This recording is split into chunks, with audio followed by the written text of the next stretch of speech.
J'aimerais partager avec vous un artiste que je viens de découvrir, Slimane Azem, ou comment un Kabyle algérien à force de travail, de talent, de partage et de respect fait aujourd'hui partie du patrimoine français. Slimane Azem est le poète de l'exil. La carte de résidence, son titre fétiche, évoque l'histoire des travailleurs immigrés maghrébins.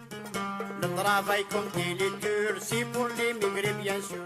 Né en Grande Kabylie en 1918, il rejoint son frère en France en 1937.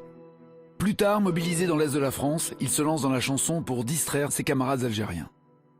Réformé en 1940, il devient électricien dans le métro parisien, un travail et des conditions de vie difficiles qu'il raconte dans sa première chanson, Mahat Tedoutandrou.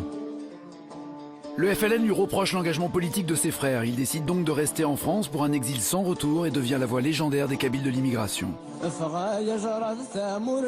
L'année 1970 est l'année de la consécration. Avec la chanteuse Noura, il obtient un disque d'or.